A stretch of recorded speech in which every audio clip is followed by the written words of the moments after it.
Rosanna Allen Khan, hello. Hello. How's it going? Good.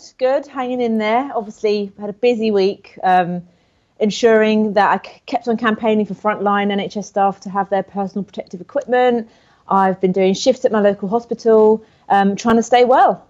So, yeah, obviously, I mean, you're the MP for Tooting, you're a candidate in the Labour deputy leadership race, but That's right. it's That feels like a thing of the past right now. yeah, absolutely. But you are also a frontline NHS worker, you're an A&E Yeah. doctor, and Yeah. you were working in the hospital at the weekend, and I Yeah. wanted to hear what it's like on the front line. It's tough, obviously. In A&E, there are different types of personalities in the hospital that get attracted to certain specialties. And A&E tends to attract those with a low attention span, those that are really good under pressure, and those that are quite fearless. And I think all doctors and nurses around everywhere in the hospital are having to feel that at the moment. But in A&E, we are used to dealing with difficult circumstances, but this feels palpably different. We are genuinely afraid.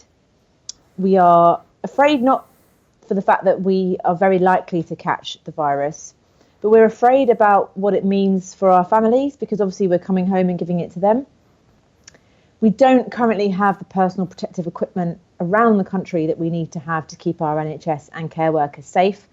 We're afraid that some of the social distancing measures came in a bit too late, and we are really worried that we may have to make some unenviable choices very soon with regards to who gets much needed ventilators. So there is a palpable fear in the department. We're going to work and worried for our own safety as an NHS workforce. This isn't just from me, this is from my friends, colleagues, people around the country who've reached out. So it's a tough time. There's so much there that we'll get into more detail later, but I'd just like to focus on the mood of the staff a little bit more. And the use of that word fear is very striking to me because I would typically describe NHS workers as, resilient, good-humoured in the face of, often horrific things. You're talking about really serious trauma in an A&E department, things like that. But, generally an attitude of cheerfulness and resilience and a determination to do the best they can. But to hear that people are fearful is striking. Yeah, I mean, of course we are, as ever, resilient. We're not afraid to put in the extra hours, the double shifts, do whatever we need to do to save lives.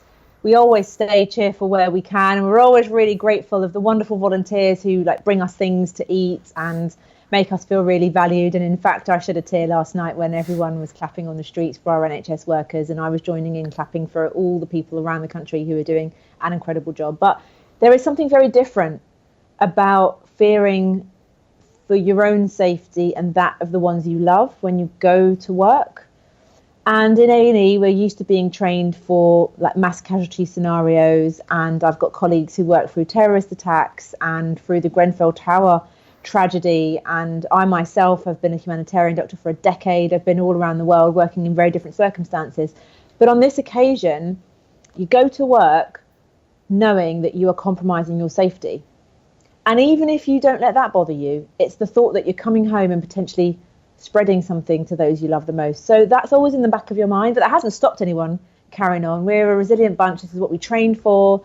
We're a very positive lot, and we're very glass half full, and we're going in and we're getting in amongst it. But yeah, it's not easy. Because there is some evidence to suggest, isn't there, that a higher, more concentrated viral load, i.e. if you're in a hospital with a lot of patients, that actually can mean that if you then catch the disease, that your case is more severe, right? Rather than having a limited exposure, let's say if you walk past someone in the shop, for example. Precisely. This is why we've seen in Italy so many health workers struck down. This is why we have so many doctors off at the moment in my local hospital and in hospitals all around the country. Fundamentally, it's very different if someone's coughing in your space compared to holding a bar on a tube train to hold on to that someone else has touched, and then maybe you touch your mouth 15 minutes later. So, yes, it really is literally walking into a space that you're very likely to catch it. The number of COVID-19 patients arriving in London hospitals has been described as, and this is a direct quote, a continuous tsunami. Does that correlate with your experience, and do you think the NHS has the capacity to deal with it?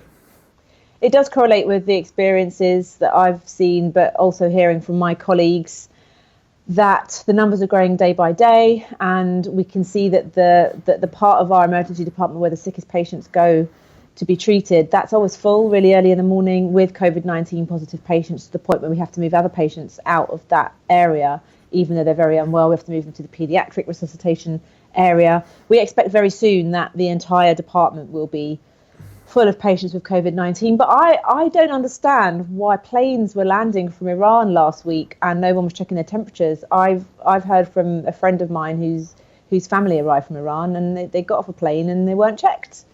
We are a global hub here in London, and if we're not protecting ourselves by screening people that are arriving from countries that have a high incidence of the virus, we can't be isolating these people and protecting ourselves. Has anything surprised you about your patients? Yes. What surprised me is the fact that no group is immune. There are some very young, very previously fit and healthy patients who are very ill with this disease. And fundamentally, we were all of the belief initially when we first heard about it that it was mainly patients over 70, people with underlying health conditions. And now we're seeing and hearing about very sick patients who are young. I think it's important to note this is an emergency situation, right? And the government has reacted pretty quickly, but that doesn't mean that their response has been perfect. And one of the things that I'd like to talk to you about is the fact we've seen nurses and doctors wearing bin bags, rain macs, because they don't have the appropriate personal protection equipment. How concerned are you about that? I mean, it's a shocker, isn't it? Quite frankly, no one should have to go to work in an environment like this, afraid for themselves to the point they have to cut up a bin bag. We should be having what we need on the front line. And this is not about scoring political points. This is a national crisis. But it is true that our NHS was not in ship shape to begin with. A winter crisis was not just confined to winter anymore. It was year round. A&E departments were always busy with very sick patients. We did start off with an NHS that was under-resourced. And the government have done many things to improve things for people going forward who are worried about their jobs. However, the staff on the front line have been calling for the personal protective equipment that they need to keep them safe for a very long time. I had a PMQ last week where I said to the Prime Minister, look, where was the planning and preparation for the personal protective equipment? Where was the staff testing? Where's the mass testing been? And why have we not been clearer on social distancing measures sooner? Yes, this government have done what they can in a cross-party way to help, but I do think that when all this is said and done, there are things that we can learn from the process that if we're ever faced with this again, we get right. So without getting too technical, the sort of the quality of the mask that was initially sort of needed or described as needed for doctors, nurses, etc., is a type of mask that is a very close, snug fit. It's adjustable. It forms a seal right around the mouth and nose to limit. It's layered. Could you explain sort of what that mask is, and then the difference between that and the surgical masks that people have been using and potentially you've been using when you've been working? Yeah, I've been using surgical masks. There are no other masks to use for seeing regular patients, and this is one of the things that staff are worried about. They want more transparency over how decisions were made, because originally everyone was wearing the FFP3 masks, the really snug, tight-fitting ones that we were seeing people wearing in China, South Korea, even in Italy, and then all of a sudden we were told that we have the personal protective equipment that we need, and the guidance changed to being surgical masks, which are much thinner. You tie them. There are often gaping little holes at the side because it doesn't fit snugly. And look, we're seeing doctors and nurses off sick everywhere. It's gonna like play out in time as to whether they were more affected by a change in the guidance and just really the extent of the lack of personal protective equipment. But fundamentally, there are hospitals who are putting shout outs to the local community for swimming goggles and ski goggles, because as well, we should be wearing masks and goggles to protect our eyes. That used to be one of the standards, and now that seems to have changed. And nurses and doctors have actually been purchasing equipment for themselves, right? They haven't waited for the NHS to provide it. They've just bought it themselves. You can do a quick search online and you can see you have to wait weeks now to get any type of goggles, even basic gardening goggles, because people have gone and bought them up in a panic because there just isn't any on the front line and people want to do what they can to protect themselves. What you were saying about not politically point scoring, obviously the news today that both the Prime Minister Boris Johnson and the Health Secretary Matt Hancock have tested positive for the coronavirus, for COVID-19. I wonder, as a healthcare provider, as a doctor, I mean, what do you think about that? How are you feeling hearing that? I mean, he is probably the most essential worker, right, in the country, Boris Johnson? No, I don't agree that he's the most essential worker. I think everyone's equally essential. The people who are going to work every day on our NHS front line, the people who are going to work in our care homes today who don't feel protected, they are essential workers. Everybody is equal. Nobody is immune. And this just goes to show it doesn't matter how much protection you have in a lovely big house. Everyone can catch this virus and everyone can be affected by it.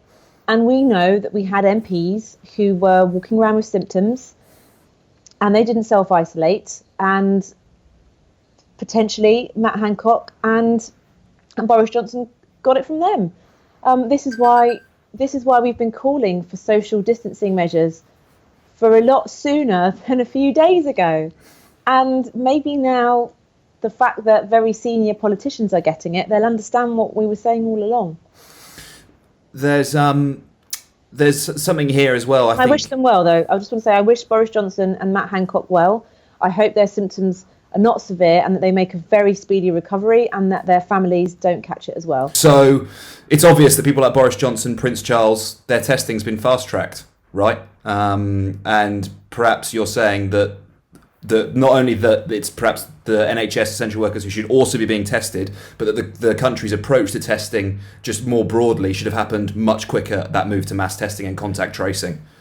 I mean, I can't comment on whether their test was fast-tracked or not. I know that there are tests now that are available in 24 hours as opposed to 3 days when it was previously. So I don't know when they were showing symptoms. I don't know when their tests were. But the fact of the matter is, if the average member of public who experiences symptoms and then healthcare workers who experience symptoms can't even get a test and they're told to just go home and self-isolate for 14 days, if that's good enough for them, why can't it be good enough for Prince Charles and the Prime Minister?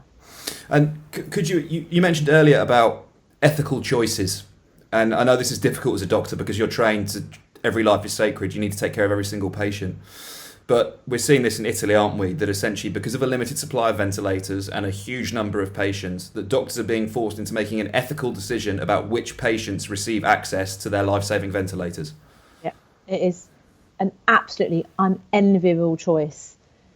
It is, I mean, as a doctor and a nurse, you know, you are trained to save every life possible. It goes to the core of who you are.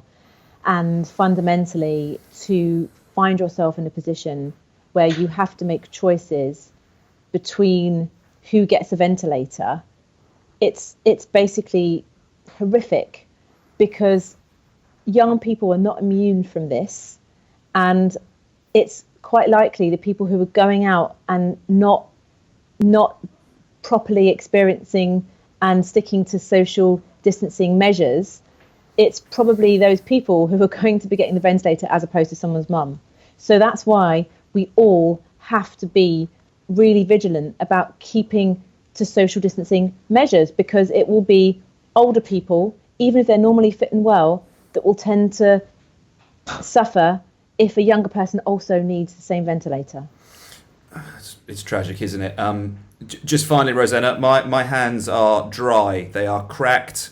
They are nightmarish. And obviously, as an A&E doctor, I imagine you're probably fairly well experienced with taking care of horribly dry hands from in continuous hand washing. I wonder if you have any tips for me to take care of my hands a bit better. If you can wear gloves, if you can get some disposable gloves and wear gloves when you go out shopping and doing the necessary things that you are allowed to go out for, if you've got someone vulnerable in your family that you're going to do shopping for, wear gloves. So when you touch things, you can just dispose of the gloves. That can help you not having to wash your hands so much. Getting some really good moisturiser, Ollie, is very important. you've got to keep those hands surviving over the next few months. And also washing with a moisturizing soap rather than using an alcohol-based gel can be kinder on the skin as well. And do a really good deep moisturizing before you go to sleep. So crucial skincare routines. So it has time to act. Perfect. Rosanna, thank you so much for taking the time. Thank you. Thank you very much. Cheers. Thank you.